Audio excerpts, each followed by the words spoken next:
Bonjour, ici John Ross. L'éléphant d'Asie ou éléphant d'Inde peuplait l'Asie en grand nombre et en particulier la Thaïlande. Il y a une centaine d'années, il y avait plus de 70 000 éléphants sauvages en Thaïlande. Aujourd'hui, ce chiffre est tombé en dessous de 2000 et tous ces éléphants vivent sous la protection de parcs nationaux et de réserves. Partout en Asie, le braconnage, la destruction des forêts et l'empiètement de la civilisation ont fait des ravages et une chute similaire, voire plus grave encore, du nombre d'éléphants a pu être observée. Les experts pensent actuellement que l'éléphant d'Asie est voué à l'extinction. Je suis venu en Thaïlande à la recherche des derniers éléphants pour les suivre dans leur milieu naturel. Je veux savoir ce qui menace l'existence de ce géant du monde animal et essayer de trouver des solutions pour la survie de cette espèce au XXIe siècle. Venez avec moi en Thaïlande explorer le monde de l'éléphant d'Asie.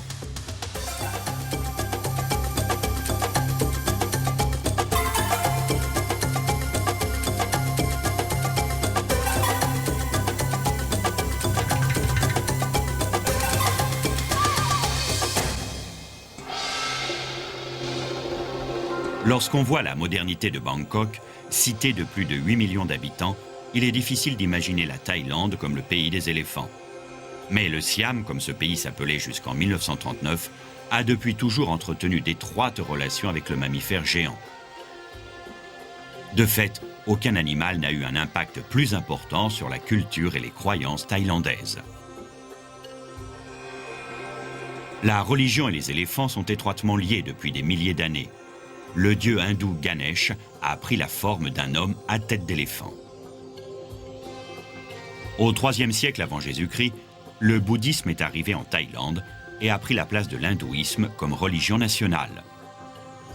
Bien que les dieux hindous aient été rejetés par les bouddhistes en faveur de l'illumination intérieure, le symbole de l'éléphant est resté prédominant à l'extérieur des temples et dans les lieux publics. En fait, en Thaïlande, la croyance voulait que Bouddha ait été dans sa vie antérieure un éléphant blanc. La monarchie thaïlandaise a longtemps retenu l'éléphant comme symbole de royauté. Les gigantesques portes d'entrée du palais royal étaient suffisamment hautes pour permettre au roi d'y entrer à dos d'éléphant. Les éléphants domestiques sont depuis longtemps typiques de la Thaïlande.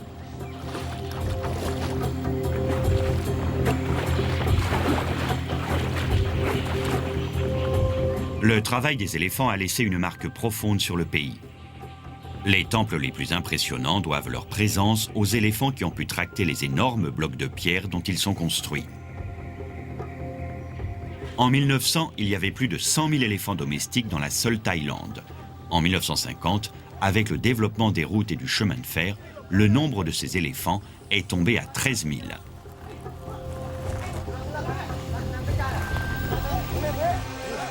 La plupart de ces éléphants étaient employés dans l'industrie forestière.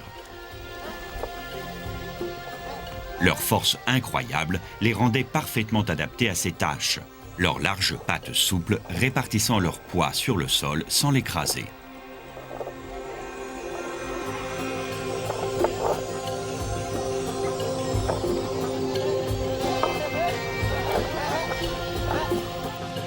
Bien que l'emploi des éléphants ait été moins destructeur que celui des machines lourdes, les forêts étaient cependant progressivement amputées. Heureusement pour toute la faune, y compris les éléphants, en 1989, une mesure nationale contre la déforestation était promulguée. Pourtant, les 5000 éléphants domestiques restants se sont retrouvés sans travail. Dans un effort pour soutenir cette population d'éléphants, une branche de l'industrie touristique faisant de l'éléphant la principale attraction a récemment émergé. Au Myanmar et en Thaïlande, il y a actuellement presque 2 fois plus d'éléphants domestiques que d'éléphants sauvages. Ce serait certainement un tragique dénouement si les seuls éléphants d'Asie restant sur Terre ne servaient qu'à divertir les touristes. Heureusement, les réserves et les parcs nationaux thaïlandais offrent suffisamment d'espaces protégés pour abriter 1800 à 2000 éléphants sauvages. Khao Yai, qui couvre plus de 2500 km², est l'un des plus grands parcs nationaux de Thaïlande et également le premier à avoir été établi. Depuis son établissement en 1972, c'est devenu un refuge pour une grande variété d'espèces et pour 10% de la faune sauvage de la Thaïlande. Khao Yai est très accueillant pour les éléphants, non seulement à cause de ses forêts tropicales, mais aussi de ses grandes étendues verdoyantes. Les prairies sont nécessaires aux éléphants qui peuvent ainsi accéder facilement à des zones riches en dépôts minéraux.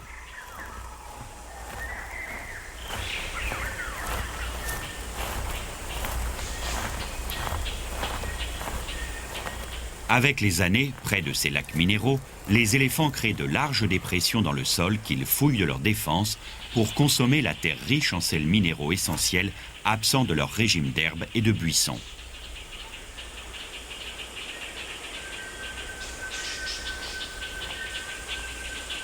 On peut voir que le troupeau était là hier soir car leurs excréments n'ont pas encore été séchés par le soleil.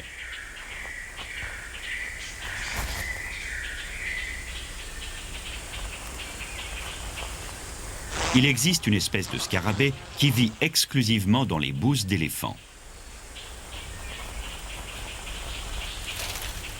Il faut un éléphant de bonne taille pour arracher l'herbe de ce haut talus.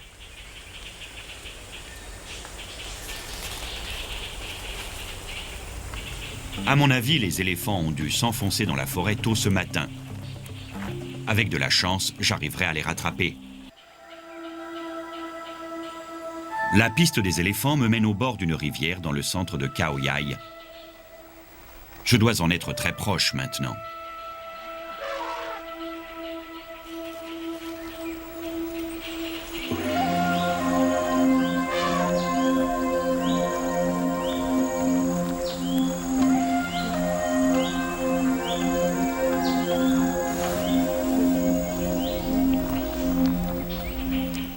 J'ai trouvé un petit troupeau d'une vingtaine d'animaux. Les éléphants sauvages peuvent être très dangereux, mais j'ai ici un poste d'observation sûr et je suis séparé d'eux par une bonne quantité d'eau.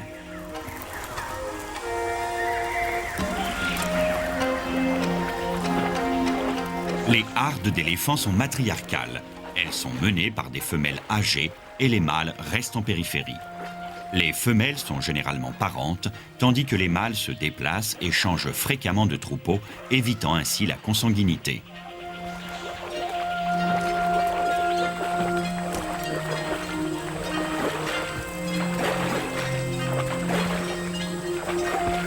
La patte de l'éléphant, avec sa grande surface d'appui, répartit le poids de l'animal sur une large surface. Sa plante épaisse et souple protège son pied en amortissant les chocs.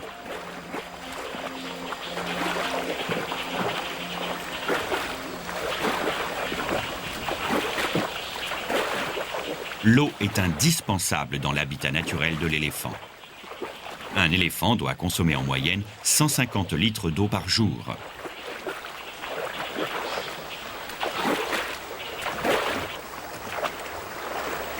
La trompe de l'éléphant peut contenir de 7 à 18 litres à la fois et un mâle assoiffé peut boire près de 200 litres d'eau en 5 minutes.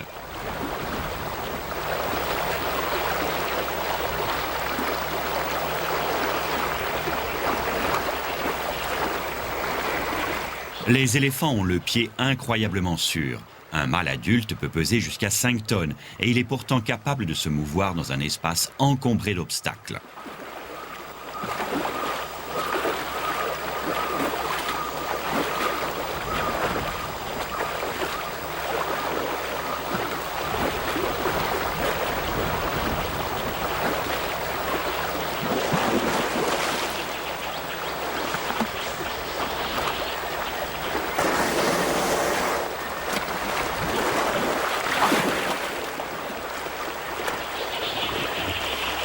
La peau des éléphants réclame d'eux un soin permanent. Les bains quotidiens permettent d'éliminer la poussière, les débris et les parasites. Ils stimulent également la sécrétion d'huile naturelle qui garde leur peau souple.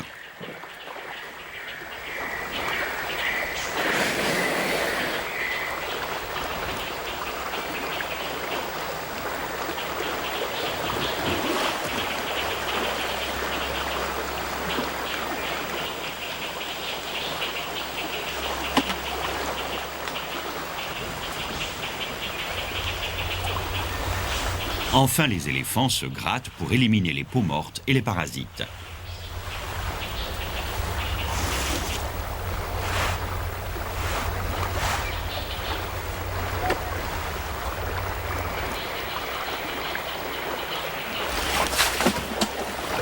Les éléphants sont très à l'aise dans l'eau. De tous les animaux terrestres, ils font partie des meilleurs nageurs.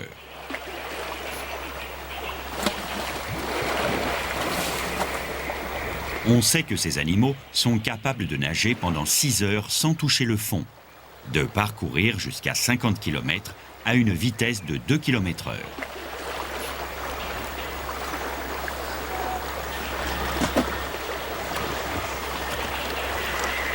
On a rapporté que sur une durée de 12 ans, un éléphant d'Asie avait parcouru à la nage un total de près de 300 km en voyageant d'une île à l'autre dans la baie du Bengale.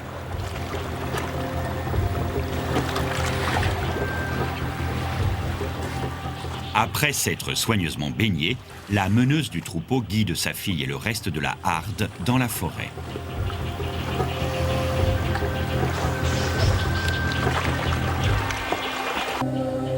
En fin d'après-midi, des nuages épais et bas couvrent les crêtes.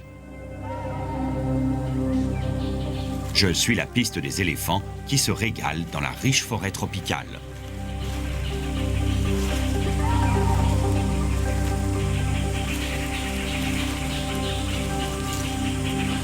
Assez curieusement, le rotin aux dangereuses épines qui déchirent mes vêtements et me griffent est une nourriture de choix pour les éléphants. Les grands animaux ont laissé leur signature caractéristique.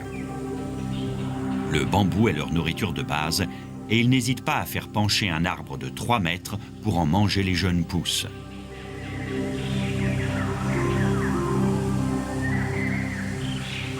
J'aperçois à travers les arbres un éléphant qui se couvre de poussière. Je dois faire très attention à ne pas déranger la harde. Chaque année en Asie, des centaines de personnes sont tuées par des éléphants.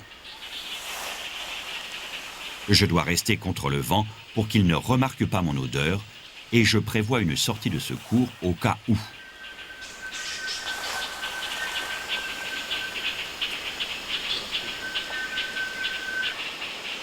Bien que la peau de l'éléphant fasse par endroits près de 3 cm d'épaisseur, elle reste très sensible. La couche de poussière protège leur peau des insectes et des rayons ultraviolets.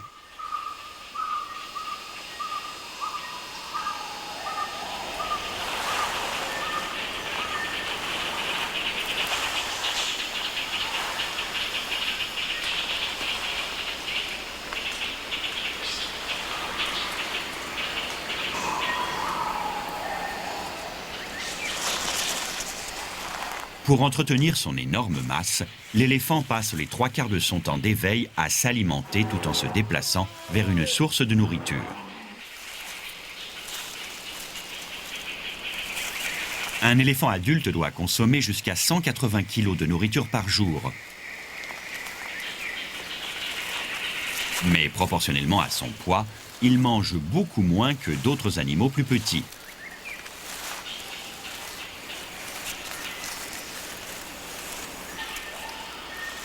Pourtant, parce qu'il consomme une telle quantité, il fait partie de la classe des méga-herbivores qui regroupent les animaux capables de provoquer des modifications significatives de leur environnement.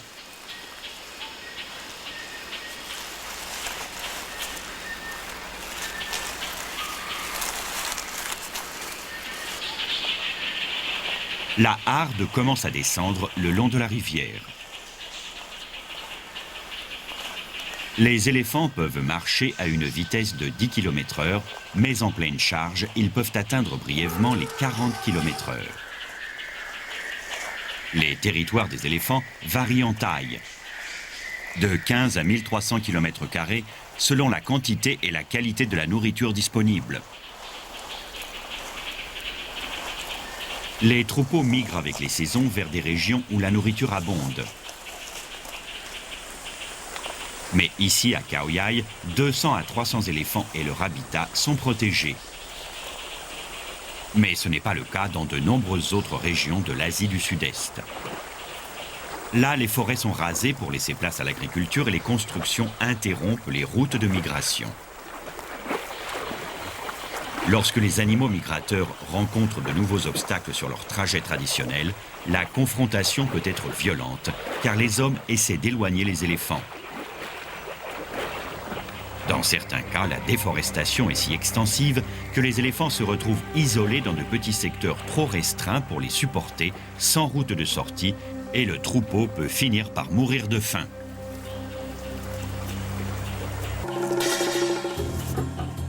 L'éléphant a joué un rôle important dans l'histoire de l'Asie du Sud-Est. Sa taille gigantesque lui permettait d'intimider les ennemis sur le champ de bataille. Les premiers qui ont domestiqué l'éléphant en Inde, il y a des milliers d'années, l'ont fait pour la guerre. L'éléphant de combat était formé à attaquer avec ses défenses et à piétiner le sol de ses pattes. Très intelligent, l'animal savait distinguer les alliés des ennemis, même au cœur de la bataille. À cette époque, les éléphants étaient d'abord utilisés comme moyen de transport. Avant que le chemin de fer ne vienne sillonner le paysage de l'Asie du Sud, l'éléphant était le seul moyen de transporter des groupes ou des marchandises sur des terrains accidentés.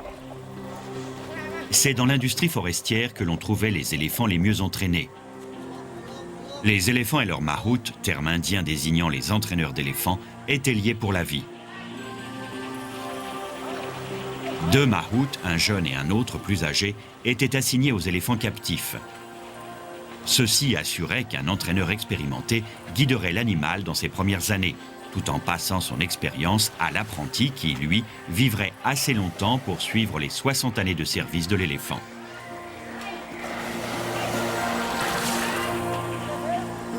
Depuis 3 ans, l'éléphant apprenait plus de 40 ordres, depuis le simple arrêt aux manœuvres complexes, travaillant de concert avec le groupe d'éléphants.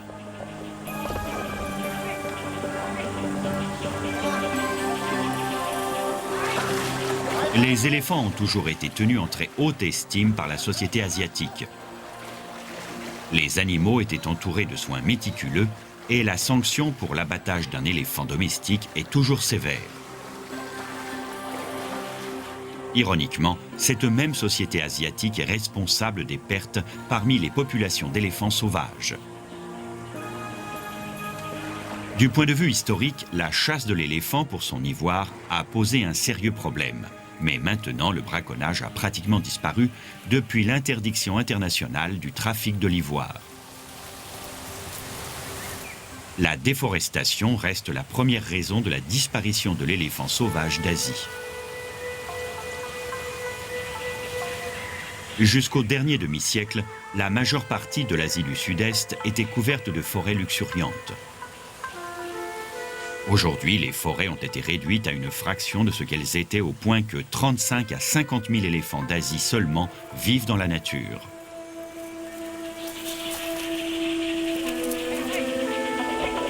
Bien que l'industrie forestière ait été interdite en Thaïlande, elle a toujours lieu dans d'autres pays d'Asie. Une autre cause absurde de la destruction de son habitat réside dans une tradition séculaire. Tous les ans, pendant la saison sèche en Asie du Sud-Est, les forêts sont brûlées intentionnellement.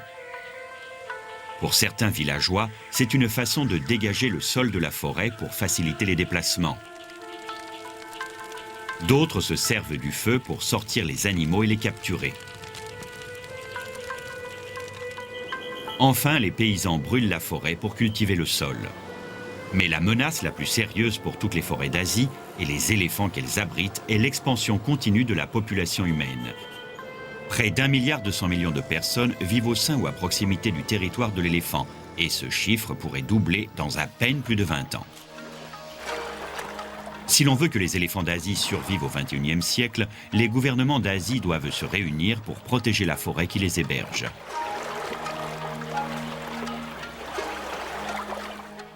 Les défenseurs de la nature se conforment à l'interdiction de 1989 sur l'industrie forestière en Thaïlande. Mais dans d'autres régions d'Asie, les forêts continuent de disparaître. Nous devons encourager les autres nations à suivre l'exemple de la Thaïlande avant que les parcs nationaux thaïlandais deviennent les derniers refuges sur Terre pour l'éléphant d'Asie. Ici John Ross, merci de m'avoir suivi. À la prochaine fois.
Bonjour, ici John Ross. L'éléphant d'Afrique est le plus grand animal terrestre de la planète. Pouvant atteindre 3,30 m et un poids approchant les 6 tonnes, il est assez puissant pour déraciner un arbre avec facilité. Ici, pendant la saison sèche dans le delta de l'Okavango, au Botswana, les éléphants d'Afrique sont encore présents en très grand nombre. Dans la dernière décennie, des milliers d'éléphants ont migré vers le nord du Botswana pour échapper au braconnage en Namibie. D'autres sont venus de Zambie ou du Zimbabwe, où la chasse légale ou illégale a décimé les populations. Le delta de l'Okavango est l'un des endroits sur Terre où les éléphants sont à l'abri. De grandes hardes de jeunes éléphants mâles se rassemblent ici pour se mesurer et s'affronter pour le statut de dominant. Et de vastes troupeaux familiaux arrivent de tous les horizons pour boire et se baigner dans la rivière. Venez avec moi suivre l'éléphant d'Afrique dans le delta de l'Okavango.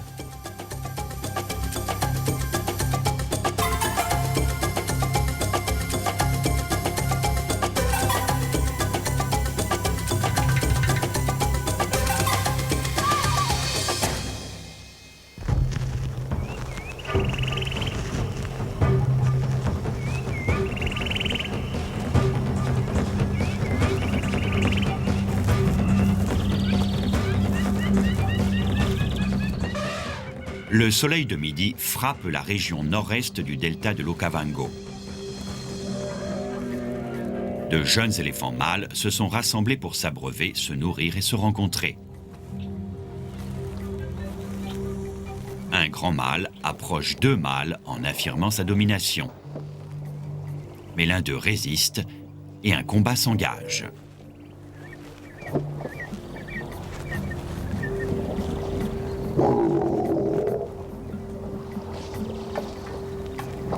Le mâle battu esquisse un bref mouvement de défi avant de se retirer.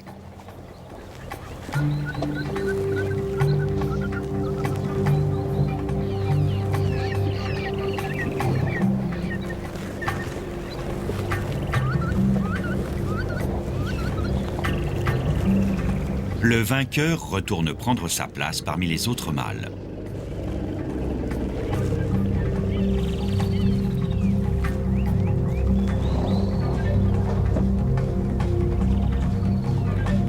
Dans ces concours de force relativement non violents, les mâles établissent leur rang dans la hiérarchie sociale de la harde de célibataires pour parfois plusieurs années.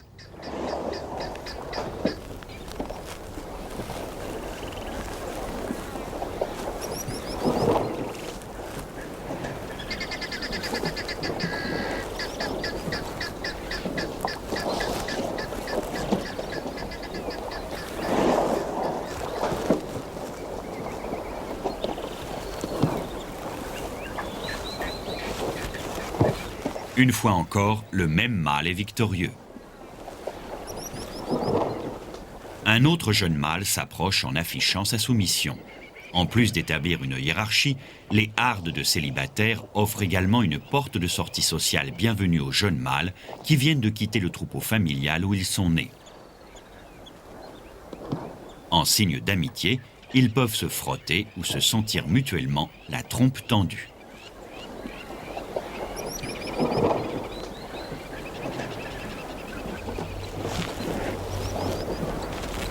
Après les salutations, le grand mâle réaffirme sa domination.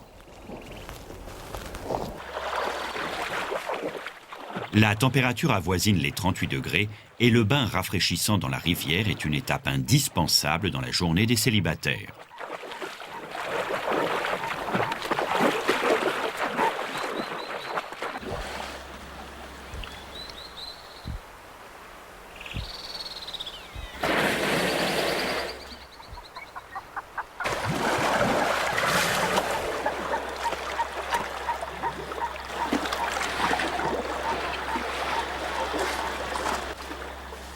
Les combats de trompe s'engagent à nouveau.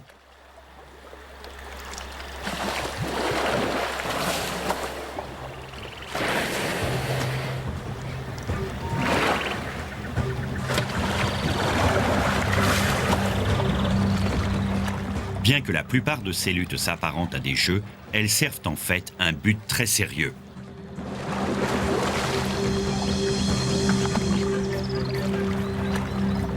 Les éléphants vivent longtemps, jusqu'à 60 ans et plus, avant de perdre leurs dernières dents supérieures et de mourir de faim. Ces adolescents plus âgés sont matures sexuellement, mais ne sont pas encore prêts à approcher les femelles fertiles. Lorsqu'ils sont en âge de trouver une partenaire, la compétition peut devenir féroce, car les femelles éléphants ne sont réceptives qu'une fois tous les 4 ans, ce qui limite fortement le nombre de femelles fertiles disponibles. Mais le troupeau de célibataires donne à l'éléphant mâle la possibilité de connaître très tôt son rang social, et comme les mâles se sont déjà mesurés aux autres quand ils sont en âge de s'accoupler, les confrontations sont rarement fatales.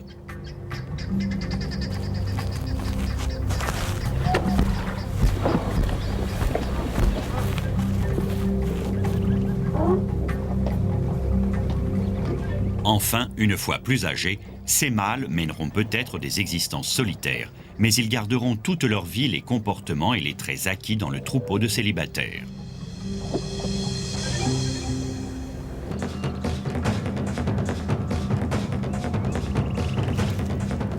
Au nord-est de la réserve Mirimi, la rivière est la seule source d'eau disponible pendant la saison sèche. Tandis que l'après-midi tire à sa fin, une mère éléphant et ses 2 filles viennent s'abreuver et sont rejointes par 2 chacals.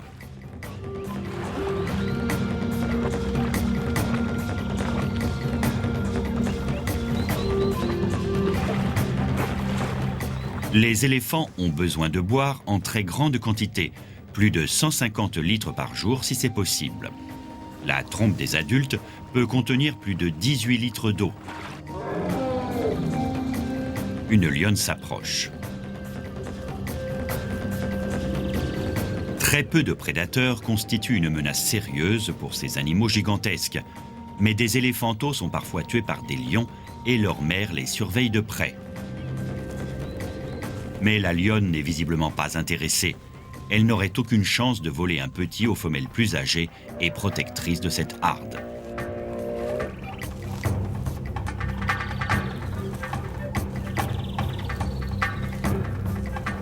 Un autre groupe d'éléphants arrive avec plusieurs générations de petits dans les jambes.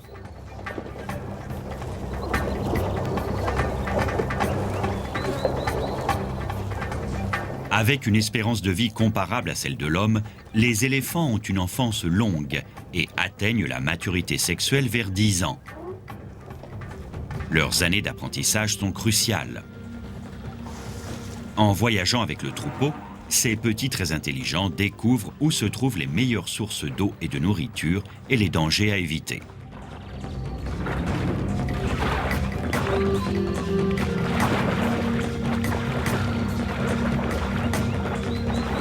Un énorme troupeau s'avance. Des dizaines de mères, sœurs, tantes et grand-mères entourent leur descendance avec précaution. Les éléphants voyagent généralement en plus petits groupes familiaux, mais ils se rassemblent en grande harde pendant la saison sèche lorsque les sources d'eau sont concentrées.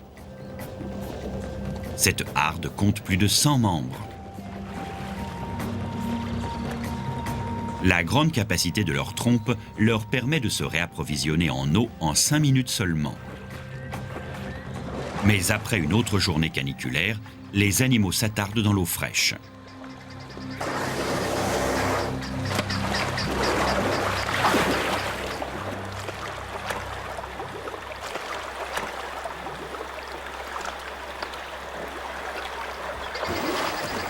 Au bout d'un quart d'heure, il est temps de partir. D'autres hardes familiales arrivent pour prendre leur place dans le précieux point d'eau.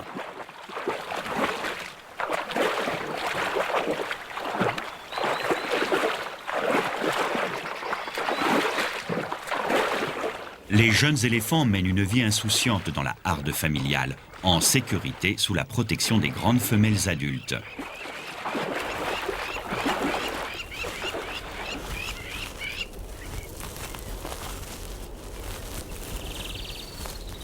Les jeunes femelles restent auprès de leur mère et de leur tante longtemps après avoir atteint l'âge adulte, mais les mâles sont exclus vers 14 ans.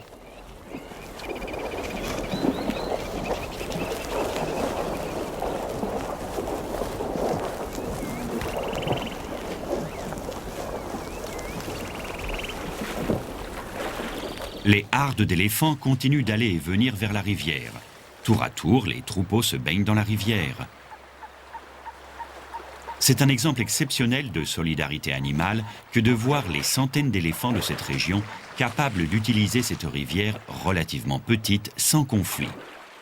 Ce système dépend de la courtoisie de chaque groupe d'éléphants mené par une puissante matriarche qui permet en effet à chaque harde d'accéder tour à tour au point d'eau.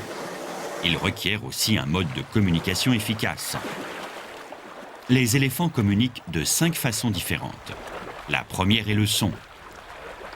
Ces animaux produisent une grande variété de sons, y compris des infrabasses inaudibles pour l'oreille de l'homme.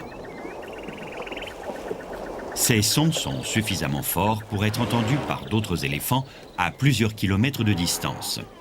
Ils communiquent également par le toucher, les mouvements, les odeurs et le goût.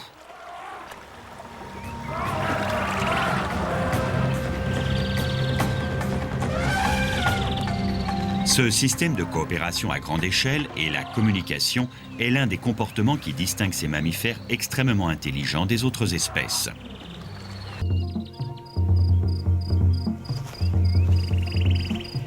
Le soleil se couche sur le delta de l'Okavango et les hardes d'animaux continuent d'affluer à la rivière.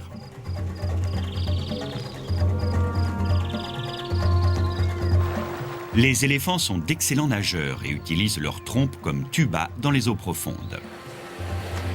La peau des éléphants réclame d'eux un soin permanent. Les bains quotidiens permettent d'éliminer la poussière, les débris et les parasites. Ils stimulent également la sécrétion d'huile naturelle qui garde leur peau souple.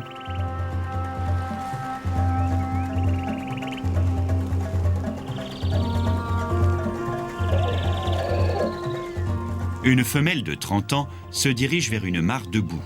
Son petit, âgé de 6 mois, ne s'éloigne jamais beaucoup d'elle. Après avoir bu et s'être baigné, les éléphants se couvrent généralement de boue et de poussière. Ce manteau le protège contre les morsures d'insectes et les parasites, tout en formant un écran contre le rayonnement ultraviolet brûlant du soleil.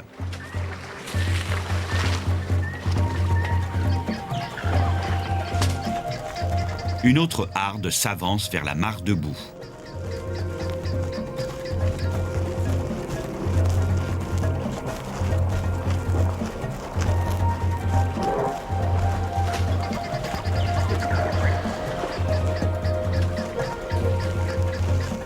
Même les plus jeunes connaissent les avantages d'une bonne couche de boue.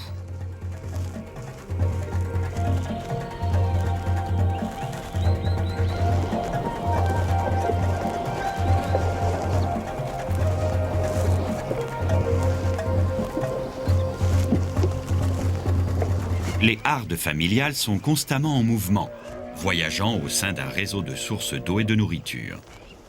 Mais les jeunes éléphants n'ont aucun mal à suivre. Les troupeaux d'éléphants adaptent leur rythme de marche sur le pas du membre le plus lent. Les frères et les cousins plus âgés sont autant des mentors que des compagnons de jeu pour les éléphanteaux.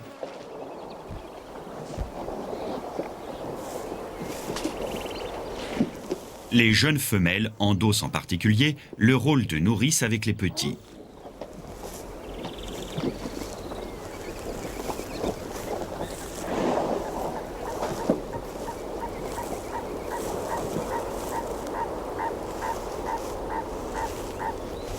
Lorsque les mâles grandissent, ils se détachent de plus en plus de la harde, tandis que les femelles se lient étroitement avec les autres femelles, nouant des relations qui dureront toute leur vie.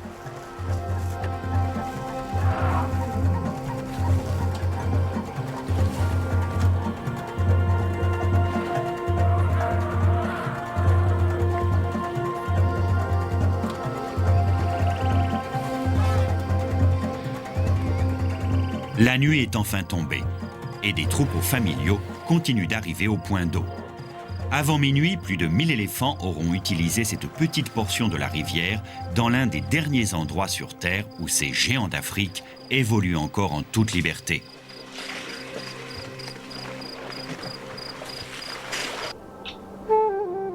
Des traces de destruction me mènent à un mâle solitaire qui prend un bain de boue matinal.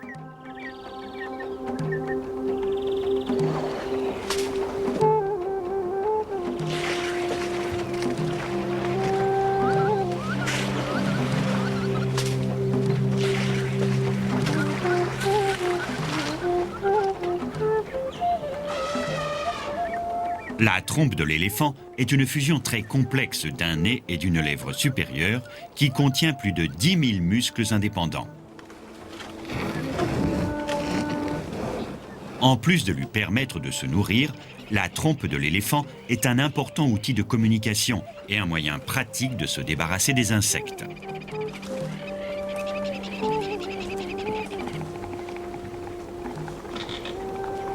Animal aux pieds sûrs, l'éléphant a de larges et grosses pattes qui répartissent son énorme poids et lui permettent de circuler entre les obstacles.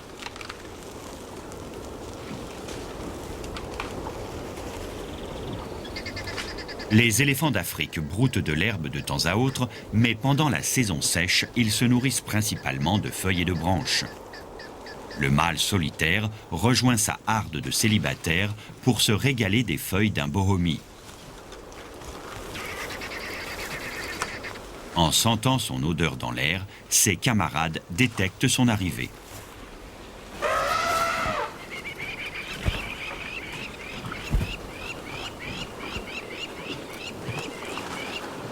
Le système digestif de l'éléphant est extrêmement inefficace.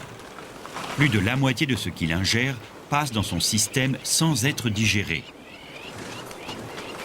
Les éléphants d'Afrique doivent donc absorber 2 fois plus de nourriture qu'ils n'en ont réellement besoin. Pour un mâle adulte, cela peut représenter plus de 270 kg de nourriture par jour.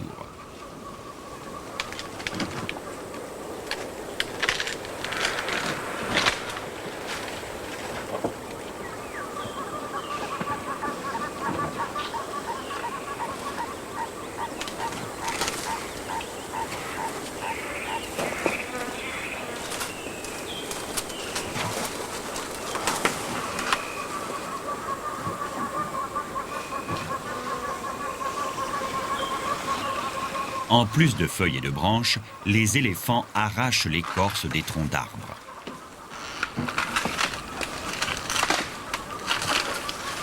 Ces immenses mammifères peuvent se montrer très difficiles avec leur nourriture. Ils n'hésiteront pas à abattre un arbre entier pour n'en manger que les meilleures branches.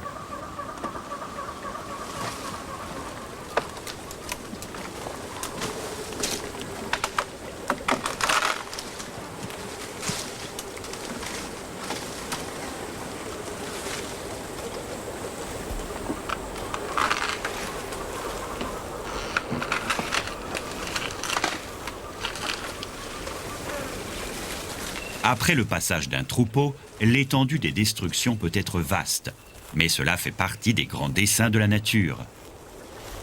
L'éléphant est un excavateur naturel qui modèle son habitat pour le bien de l'écosystème.